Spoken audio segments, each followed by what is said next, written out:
चांदना मेरे अंदर अंधेरा। आई जवानी बड़ी मस्तानी, आई जवानी बड़ी मस्तानी। विषयों ने पा लिया डेरा मेरे अंदर अंधेरा। विषयों ने पा लिया डेरा मेरे अंदर अंधेरा। महावीर जी मेरे अंदर अंधेरा। मेरे प्रभु जी मेरे अंदर अंधेरा। आया बुढ़ापा रोग सताता, आया बुढ़ापा रोग सताता। दुखों ने पा लिया डेरा मेरे अंदर अंधेरा। दुखों ने पा लिया डेरा मेरे अंदर अंधेरा। महावीर जी मेरे अंदर अंधेरा। मेरे प्रभु जी मेरे अंदर अंधेरा। कर दो चांदना मेरे अंदर अंधेरा। कर दो चांदना मेरे अंदर अंधेरा।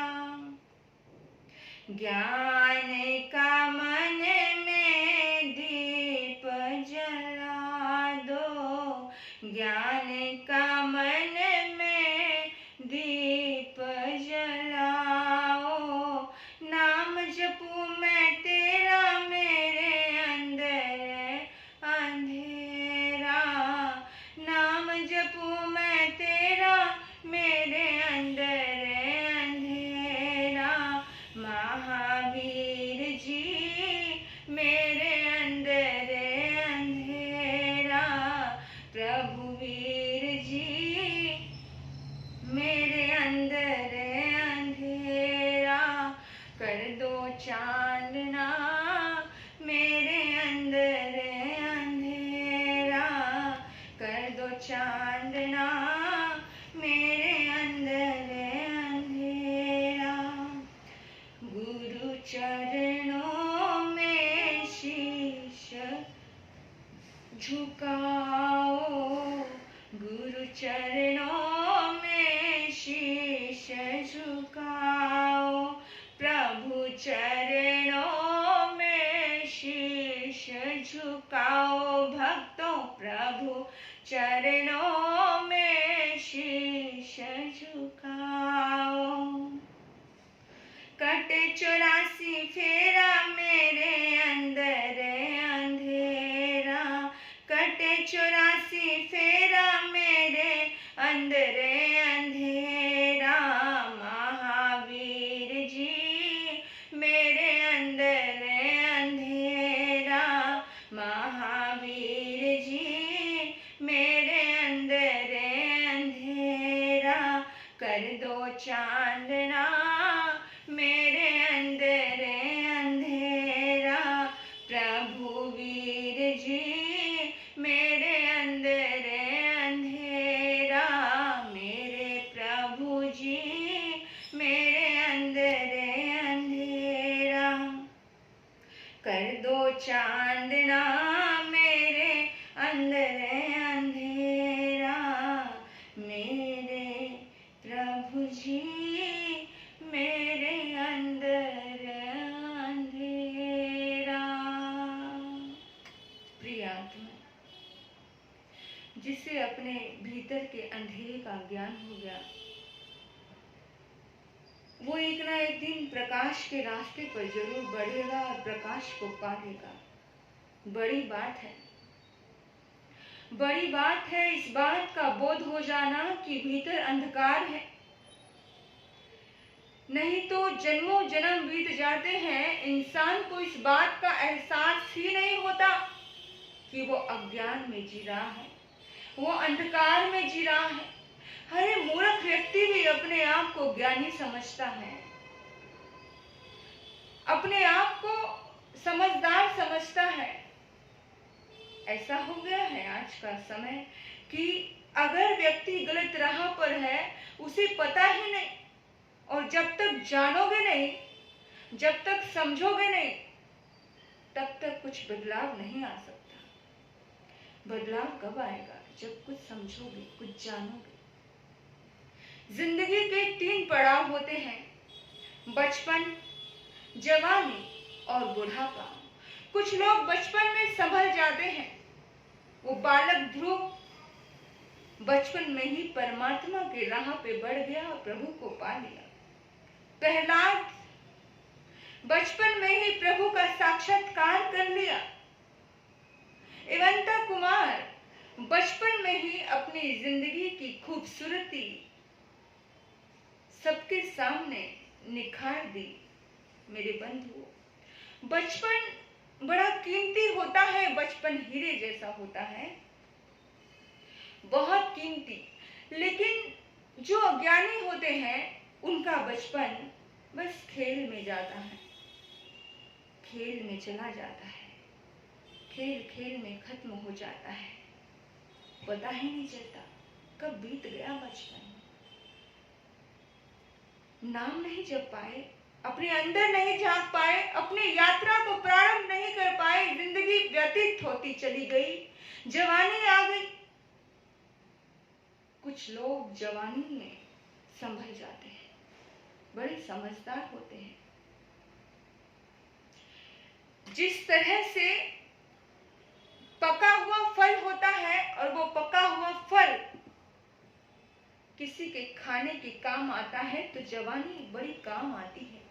उस जवानी में परमात्मा को अपने आप को अर्पित कर देना बड़ी बात होती है।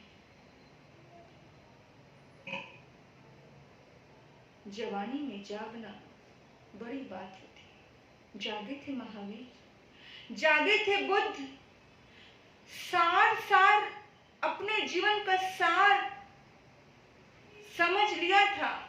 और जो सार समझ जाता है वो निस्सार को अपने आप छोड़ देता है। इन्हें समझ आ गया था कि सार क्या है। मेरे बंधु, जब सार समझ आ जाता है तो निस्सार छूट जाता है। निस्सार यानी विषय, वासनाएं, कसाय, लोभ, लालच सब छूट जाता है। लेकिन अभी तक भी हम अगर नाम के लिए जी रहे हैं, अपनी ऐशना के लिए राग द्वेष में अटके हैं, बेशक साधु हो गए हो, बेशक लिबास बदल लिया है, मैं तो हैरान होती हूँ कभी कभी। बूढ़े हो जाते हैं, 60-60 वर्ष की उम्र हो जाती है, लेकिन फिर भी अपने भीतर का लोभ नहीं छूटता, ईर्ष्या नहीं छूटती, द्वेष नहीं छूटता। वहीं खड़े हैं कोल्हू के बैल के जैसे। जिंदगी में कुछ परिवर्तन नहीं आया। मैंने देखा और महसूस किया। बहुत लगता है कि इतने साल पहले भी यही हाल था और आज भी यही हाल है, कुछ नहीं बदला। कभी कभी तो मन इतना बेचैन होता है संसार के आसपास को देख करके, फिर सोचते हैं कि क्या करना है। कबीरदास जी कहते हैं, कबीरा तेरी झोपड़ी गलकटियन के पास, कबीरा तेरी झोपड़ी गलकटियन के पास, जो करसी सो भरसी तू क्यों भयो उदास। जो करेगा वो भरेगा। जो षड्यंत्र करता है, जो भेदभाव ना करता है, जो राग द्वेष में उलझा रहता है, जो पीछे से निंदा चुगली में लगा रहता है, जो करेगा वो भरेगा। महावीर इन सब चीजों से ऊपर उठ गए और हम महावीर के अनुयायी हैं। लगता नहीं है कि महावीर के संत महावीर के अनुयायी होंगे, क्योंकि बड़ा दुख लगता है जब चीजें देखते हैं हम आसपास, क्योंकि हम महावीर को सिर्फ जय जयकारों में याद कर रहे हैं। हम महावीर की जय, महावीर की जय में हम महावीर को मानते हैं, लेकिन हम महावीर की मानते नहीं हैं। महावीर ने जो कहा उसके ऊपर तो आचरण नहीं होता। उन्होंने कहा मैत्री का भाव रखो मेरे बंधु। यहाँ तो इतना राग द्वेष से परिपूर्ण है पूरी जिंदगियां, इतने यानी पूरी जिंदगी राग द्वेष में बीत गई। पूरा जीवन राग द्वेष से भरा पड़ा है, निंदा चुगलियों में भरा पड़ा है। मैं तो कितनी बार बोलती हूँ कि तुम्हारी ये माला जपने का कोई फायदा नहीं है। नवकार थोड़ा कम गिन लेना, माला थोड़ी कम गिन लेना, चल जाएगा। मंदिर थोड़ा कम चले जाना, चल जाएगा। लेकिन षड्यंत्रबाजी मत कीजिए, इतनी राजनीति मत कीजिए, इतना तेरा मेरा, पीठ के पीछे कुछ सामने कुछ, इतने दोगला जीवन कहीं नहीं। यानी कि हमें ग्रहण तो करना था सार को, और हमने ग्रहण कर लिया निसार को। जो सारहीन था उसको ही हमने ग्रहण किया, जो सार की चीजें थी उसे हमने छोड़ दिया, बिल्कुल छोड़ दिया। विचार करना, हमने अपनी जिंदगी में क्या पाया। कुछ लोग बुढ़ापे में जाग जाते हैं, लेकिन कुछ लोग तो ऐसी हालत है कि जब शम्मा बुझ गई तो महफिल में रंग आया, जब जीवन खत्म हुआ तो जीने का ढंग आया। कुछ लोगों के साथ तो ऐसी हालत है कि सब खत्म हो रहा है, फिर भी चिपकाव है, चिपके पड़े हैं। प्रकृति आपको अलग करती है, फिर भी मोह के तार, मोह के तंतु इतने जकड़े पड़े हैं, इतने जकड़े पड़े हैं, बुरी तरह से जकड़े पड़े हैं। इतने मोह में अटके, इतने भेदभाव में अटके। एक बेटे से प्यार करते हैं, एक बेटे से नहीं, एक शिष्य से प्यार करते हैं, एक शिष्य से नहीं। ये बुढ़ापे की बात बता रही हूं मैं। बुढ़ापे में भी नहीं जाग पाती हैं आत्माएं। क्यों? क्योंकि उन्हें भान ही नहीं हो पाता कि भीतर अंधकार पड़ा है, प्रकाश की ओर लेकर जाना है इस आत्मा को। उन्हें एहसास ही नहीं हो पाता कि वो क्या कर रहे हैं। मुझे लगता है कि मरते दम तक भी इंसान अगर इन्हीं प्रपंचों में पड़ा रहा, तेरे मेरे में, अपने पराये में, तो सोचना, विचार करना, सदगति को भूल जाना, बिल्कुल भूल जाना। पता नहीं क्या गति होगी। मैं तो कभी कभी सोचती हूँ कि इंसान स्वयं के ऊपर भी रहम नहीं करता है। इंसान को खुद के ऊपर तो रहम कर लेना चाहिए। नहीं, मेरे लिए सबसे बड़ा धर्म होता है कि तेरे मेरे और अपने पराये से ऊपर उठ जाना इंसान को। मैं हमेशा यही सोचती हूँ कि माला थोड़ा कम जप लेना, लेकिन जो राग द्वेष में उलझे हुए हैं, माला जपते जपते भी इतने राग द्वेष के कर्मों के बंधन तुम्हारे चल रहे हैं, इतना तेरा मेरा और अपने पराये में तुम लोग डूबे पड़े हो, इतना लोभ और लालच में तुम डूबे पड़े हो, तो जिंदगी का उद्धार नहीं होने वाला भाई, नहीं होने वाला। बुढ़ापा तो ऐसे ही बीत जाता है। वो कहते ना मतलब खोदत खोदत चूहे मर गए, मौज ली भुजंगियों ने। ये हाल होगा। संभालते रहते हैं, बुढ़ापे में संभालते रहते हैं, हाय मेरा, हाय मेरा, हाय मेरा, और मेरा मेरा करके तेरा कुछ भी नहीं होता। तुझे इस दुनिया से सब छोड़ करके ही जाना है, खाली हाथ जाना है। कुछ भी मिलने वाला नहीं है, कुछ भी हासिल होने वाला नहीं है, सब खत्म हो जाएगा। क्या मेरा मेरा करते हो, एक दिन कुछ भी तेरा नहीं होगा। फिर मेरे मेरे के चक्कर में इंसान फिर जब जागेगा तब रोएगा कि मैंने पूरा समय वेस्ट कर दिया। प्रभु चरणों में गहराई से जुड़ने वाला व्यक्ति तेरे मेरे से, अपने पराये से, लोभ लालच कषाय काम वासनाओं से, विषय, इन सब चीजों से ऊपर उठता है। उसका जीवन अलग होता है। साधुता का जीवन जरूरी नहीं कि वेश पहन के कोई साधु है, कोई गृहस्थ में रह करके भी बड़ा अच्छा साधु होता है। ऐसा जीवन बहुत लोग जीते हैं, और कभी कभी ऐसे लोग होते हैं जिनको 50 साल हो गए दीक्षा लिए, लेकिन उनके अंदर साधुता दिखती नहीं है। विचार करना, सोचना कि हमें अपने अंदर क्या जगाना है। कहीं ऐसा ना हो जाए कि बुढ़ापा दस्तक दे जाए, बाल सफेद हो जाए, तो भी हमारी आत्मा ना जाग पाए, तो भी हम अंधकार में ही पड़े रहें तो भी हमें भान ही ना हो कि हम अंधकार में जी रहे हैं।